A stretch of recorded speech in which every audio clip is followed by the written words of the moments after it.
If you hadn't shown up, I'm just glad we got there in time. So am I.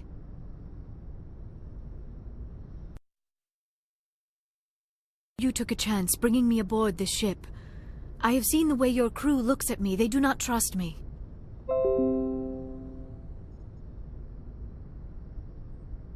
But I am not like Benezia. I will do whatever I can to help.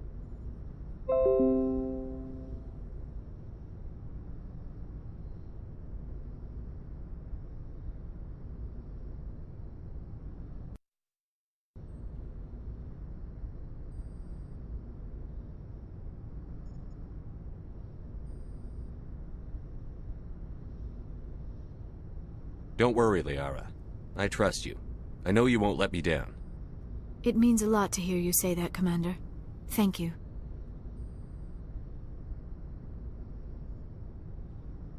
Do you know why Benezia joined up with Saren? I don't understand it.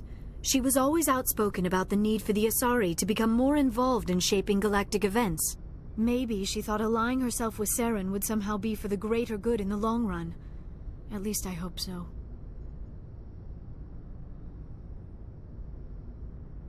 This hurts you, doesn't it? None of this makes any sense to me. I have not spoken to Benezia in many years, but I know her, and this was not like her. Something changed. I'd like to know more about the Asari. We were the first species to discover the Citadel. We were instrumental in forming the Council, and we always strive to be the voice of peaceful cooperation in galactic disputes. My people believe we are all part of a single galactic community. Each species contributes something to the greater whole. Although we seek to understand other species, it seems few of them seek to understand us. The galaxy is filled with rumors and misinformation about my people. Like what? Most of the inaccuracies are centered around our mating rituals. My species is monogendered. Male and female have no real meaning for us. We still require a partner to reproduce. This second parent, however, may be of any species and any gender. I don't understand. Your species can mate with anyone? Mating is not quite the proper term, not as you understand it. Physical contact may or may not be involved, but it is not an essential element of the union. The true connection is mental. Our physiology allows us to meld with other beings. We can touch the very depths of their minds. We explore the genetic memory of their species. We share the most basic elements of their individual and racial identities. We then pass these traits on to our daughters. It is how we learn to grow as a species and how we develop a greater understanding of other races. What happens to your partner after the union? Every relationship is different. Some unions are a single encounter with both parents parting ways afterwards. Others can be more long-term. Sometimes an Asari and her partner will stay together for many decades. Do you know who Matriarch Benezia chose as her partner? She rarely spoke of her partner. Though I know my father, if you want to use that term, was another Asari. I thought you always needed another species to serve as one of the parents. Think about it, Shepard. If we were not able to mate with our own species, we would have died out long before we ever mastered spaceflight and left our homeworld. Union with our own kind is no longer common, not for the purposes of reproduction. Most Asari believe it weakens our species. Asari daughters inherit racial traits from the father species. If both parents are Asari, then nothing has been gained, or so conventional wisdom would hold. I am what is sometimes called a pureblood. Though no Asari would ever be cruel enough to say the word to my face, it is a great insult among my people. It is possible Benezia's partner was embarrassed by their union.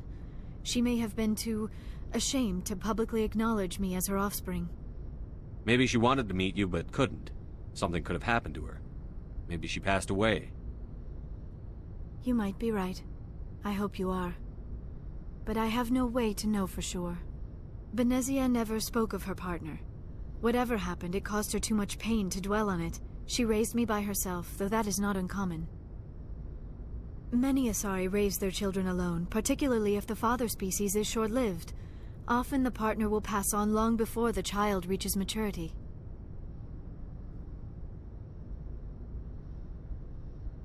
You Asari lived for 1,000 years.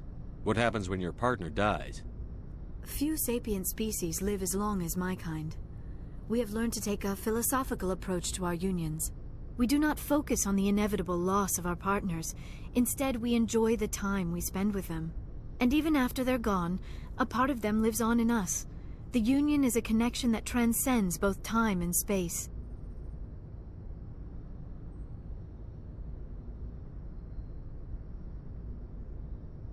Do you know who Matriarch Benezia chose as her partner? She rarely spoke of her partner.